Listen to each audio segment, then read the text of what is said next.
வழங்க இருக்கிறார்கள். திரு கவிக்கோ மணிமாறன் மணிமாறன் அவர்கள் தலைமை உரையாக ஓரிரு வரிகள் பேசுமாறு அன்புடன்.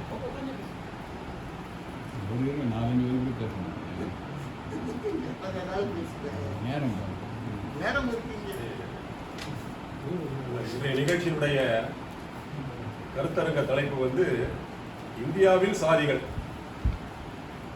இப்ப சாதி இந்தியாவில் இருக்கக்கூடாது, ஆனா இந்தியாவில் சாதிகள் என்று கொடுக்கப்பட்டிருக்கு.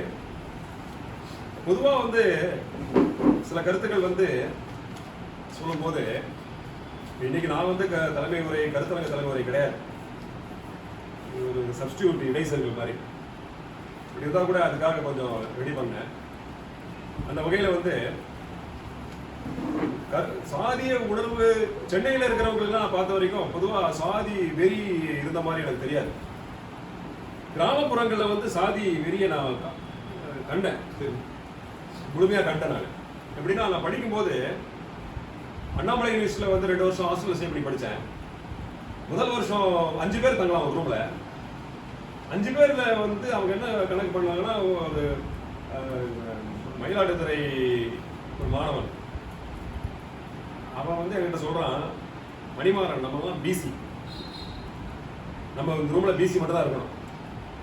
அப்போ எனக்கு அதிர்ச்சியாக இருந்தது, ஆச்சரியமாக இருந்தது. ஏன்னா ஒரு சதவீதம் கூட, ஒரு பாயிண்ட் கூட எனக்கு அப்படிப்பட்ட உணர்வு இருந்ததே கிடையாது. எங்கள் வீட்டிலே அப்படி சொல்லி வளர்க்கப்படலை நாங்கள். அப்போ அவன் இப்படி உணர்வு வந்து சென்னையில் இருக்கிறவங்களுக்கு இல்லை, அந்த பக்கம் நகரமாக இருக்கட்டும் கிராமமாக இருக்கட்டும் அந்த உணர்வு அதிகமாக இருக்குது என்பதை நான் உணர முடிஞ்சுதான் அந்த வயசில். இப்போ அவன் நினச்ச மாதிரியே தான் அவன் கரெக்டாக கண்டுபிடிக்கிறாங்க. இவன் அந்த இது இவன் இந்த இது நமக்கு உண்மையில் தெரிய மாட்டேங்குது. அந்த எண்ணமே இல்லை, நம்ம படித்து முடிக்கிற வரைக்கும் இல்லை, இது வரைக்கும் இல்லை, அது மாதிரி எண்ணம் கிடையாது. அதே மாதிரி தான் கரெக்டாக பிசியை பார்த்து அந்த ரூமில் 5 பேர் தங்கணும். இப்படி ஒரு நிலவரம். இது ஒரு முதல் தொடக்கமாக சொல்கிறேன். அந்த அளவுக்கு சாதிய உணர்வு இப்போ என்கிட்ட இருக்கான்னா என்னைய அடிப்படையாக வச்சு சொல்றேன். எனக்கு உணர்வு இல்லைன்னா கூட என்னுடைய திருமணத்தில் பார்க்கும்போது என் சாதியை தான் நான் பார்க்க வேண்டிய நிலைக்கு தள்ளப்படுறேன். அது சரியா தவிர, ஒரு காதல் திருமணமா இருந்தா அது வேற மாதிரி போகும். நம் உலக நடைமுறையில் இருக்கக்கூடிய கீழ் சாதின்னு சொல்லப்படக்கூடிய அவங்க மேல் சாதி ஒருத்தனை கல்யாணம் பண்ணா அனுபவிச்சுறாங்க. மேல் சாதி உள்ள கீழ் சாதியை பண்ணா அந்த வீட்டில் மிகப்பெரிய பிரச்சனையை சந்திக்க வேண்டியதாக நிலைமை இருக்கு. ஆனா எங்களுக்கு நான் என்ன நினைச்சுப்பேன்னா, எங்களுடைய திருமணத்தை நடத்தி வைப்பது ஒரு சாதாரண கீழ் சாதி ஒரு பாதையா நடத்தி வைக்கிறார். அந்த வகையில் நாங்கள் சில வகையில் சிந்தனை நல்லா போதும்னு நினைப்பேன் நான். ஏன்னா அதில் கூட செலக்ட் பண்ண, இப்போ எங்கள் ஸ்கூலில் ஒரு மாஸ்டருடைய பொண்ணு வந்து ஏஜ் அட்டன் பண்ணியாச்சு, கூப்பிட்டு அவங்க உடனே சொல்கிறாங்க, நான் உடனே ஒரு ஐயரை கூப்பிட்டேன், அது ஃபார்மாலிட்டிஸ்லாம் என்ன நடத்தணும் நடத்தி முடிச்சிட்டேன்னு சொல்கிறார். அவர் பிஜி அசிஸ்டன்ட், அவருக்கு 40 வயசு தான் ஆகுது, ஒரு இளைய தலைமுறை சேர்ந்தவர். ஆனால் தன்னுடைய மகள் ஒரு வயதை அடைந்தவுடன் அதற்கு உடனே ஒரு ஐயரை கூப்பிட்டு நான் வீட்டில் நடத்திட்டேன். அப்போ அந்த இடத்துல சாதி நுழையுது இல்லையா? அவங்க சாதியை காமிக்கிற சாதி. பட் எந்த நான் அவசியம் நான் மகிழ்ச்சியாக நினைச்சிட்டேன், நான் பெருமைப்படுத்திக்கல. இப்போ எங்களுடைய திருமணத்தை நடத்தி ஒரு கீழ் ஜாதி பாதியை நடத்தி வைக்கிறார், அதை ஏற்றுக்கொள்ளுது எங்க மனம். ஸோ அப்படிதான் ஜாதியை கொஞ்சம் கொஞ்சமாக ஒழிக்க முடியும். அம்பேத்கர் கூட ஒரு இடத்துல கொட்டேஷன் கொடுத்துருப்பாரு, நான் அதை கடைசி சொல்றேன். ஸோ அந்த வகையில் ஒரு கருத்து, சாதிகள் வந்து எப்படி ஒழியும், முழுமையாக ஒழிக்க முடியுமா? தமிழ்நாட்டில் வந்து 100க்கும் மேற்பட்ட, தமிழ்நாட்டிலே 100க்கும் மேற்பட்ட சாதிகள் இருக்கான். அது எப்படி நமக்கு பேர்லாம் தெரியாது, ஆனால் நிறைய சாதிகள் இருக்கு, உட்பிரிவுகள் இருக்கு, அது அப்படியே கிளைகள் மாதிரி வளைஞ்சு விழுந்து போயிட்டு இருக்கு. அப்ப சாதிகள் எப்படி வந்தன என்று அறிஞர்களிடம் விவாத பொருளாக இருக்கு. அறிஞர்கள் பண்றாங்க, சாதி எப்படி வந்திருக்கோம், இந்திய நாட்டில் வந்திருக்கோம், உலக நாட்டில் வந்திருக்கோம், தமிழ்நாட்டில் வந்திருக்கோம் அப்படின்னு பார்க்கும்போது ஆரியர்களில் ஒவ்வொரு கருத்து சொல்றேன். ஆரியர்கள் இடப்பெயர்ச்சி. ஆரியர்கள் வந்து கிபி 1500 1200 ஆண்டுகள்ல வந்து மத்திய ஆசியாவிலிருந்து ஆரியர்கள் எனப்படும் இந்தோ ஐரோப்பியாவில் பேசப்படும் மொழி, அந்த மொழி பேசும் மக்கள் இந்தியாவில் வடமேற்கு பகுதிக்கு, இன்றைக்கு பாகிஸ்தான் பஞ்சாப் அந்த பகுதி படிப்படியாக குடியமர்ந்தலாம். படிப்படியாக குடியமர்ந்தவங்க அங்கிருந்த திராவிட பூர்வக்குடி மக்களுடன் தொடர்பு கொண்டு, அங்க திராவிடர்கள் பூர்வக்குடி மக்கள் இருந்திருக்காங்க, அவர்களோடு தொடர்பு கொண்டு வர்ண முறையை அறிமுகப்படுத்தினர். வர்ண முறையை அறிமுகப்படுத்தி, அது வர்ணமுறை உங்களுக்கு தெரியும் எல்லாருக்குமே, பிராமணர்கள், சத்திரியர், வைசிகர், சூத்திரர்.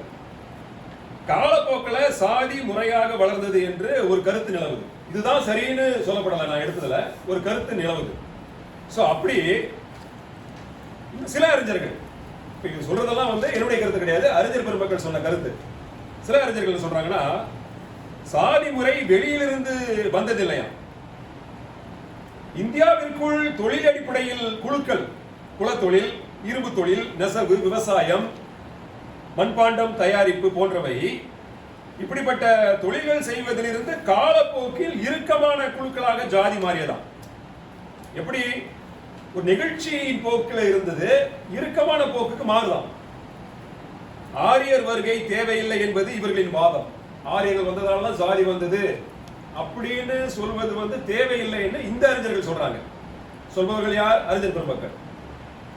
அப்புறம் தமிழகத்தில் பழங்குடி தொழில் அடிப்படை சமூகங்கள், வேளாண்மை விவசாயம், நாடார்னா பனை தொழில், சாணார், கம்மாளர், கைவினை தொழில், இது காலப்போக்கில் ஆரிய வர்ண முறையுடன் இணைந்து சாதி அமைப்பாக உருவானதாக ஒரு பார்வை இருக்கு.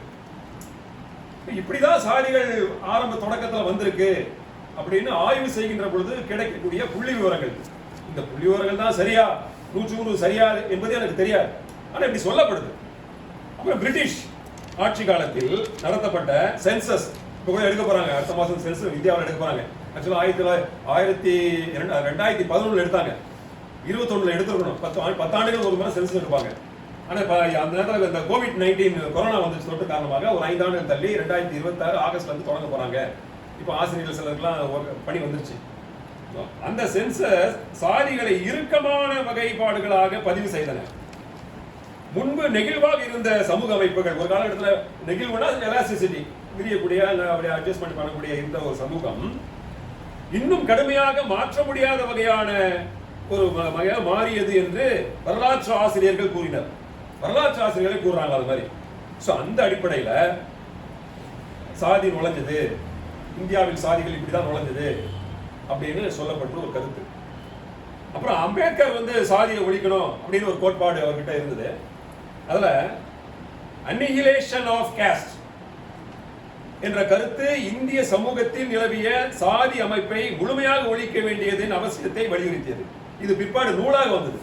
கூட அந்த நூல் இருக்கு, நூல் வாங்கி படிச்சோம்னா எண்ணற்ற கருத்துக்கள், அற்புதமான கருத்துக்கள், நல்ல கருத்துக்கள், நமக்கு தேவையான கருத்துக்கள் சொல்லப்பட்டிருக்கு அன்னிஹிலேஷன் ஆஃப் காஸ்ட் என்ற நூல்ல. அப்புறம் முக்கிய கருத்து என்ன சொல்றாருன்னா, சாதி என்பது சமூக முன்னேற்றத்திற்கு தடையாகும், அது மனிதர்களை உயர்வு தாழ்வு அடிப்படையில் பிரிக்கிறது அப்படின்னு ஒரு சாதிக்கு ஒரு கொட்டேஷன் கொடுக்கிறார். சாதி இருந்தா இதெல்லாம் பிரிவினை உண்டாகுது. பிறப்பின் அடிப்படையில் மனிதனை மதிப்பிடுவது தவறு, அனைவரும் சமமான மரியாதையும் உரிமைகளும் பெற வேண்டும். இப்படி பிறப்புக்கும் எல்லா உயிருக்கும் சிறப்பவா செய்தொழில் வேற்றுமையான். பிறப்பால் அனைவரும் சமந்தான். அப்ப எப்படி அவன் உயர்வடைகிறானா, தான் செய்யும் தொழில் மூலமாக, தன் திறமையின் மூலமாக தான் அவன் தனித்து காணப்பட வேண்டும் என்பது குறளின் விளக்கம். அந்த கருத்தை பிறப்பின் அடிப்படையில் மனிதனை மதிப்பிடுவது தவறு என்று அற்புதமாக அம்பேத்கர் அவர்கள் குறிப்பிட்டுள்ளார்கள். அப்புறம் சாதி அமைப்பிற்கு மத நூல்களில் சில விளக்கங்கள் ஆதரவாக பயன்படுத்தப்பட்டன என்று சொல்றார் அவரே. மத நூல்களிலும் சாதிக்கு உடன்பட்டு போற கருத்துக்கள் சில இருக்கின்றன, எந்த நூல் அவர் குறிப்பிடலை, இப்போ அது மாதிரி இருக்குன்னு அவர் சொல்றாரு. அப்ப இதெல்லாம் போக்கப்பட வேண்டும் என்றால் கல்வி, சுயமரியாதை மற்றும் சட்ட உரிமைகள் சமூக மாற்றத்தின் முக்கிய கருவிகள் என்று வலியுறுத்தார்.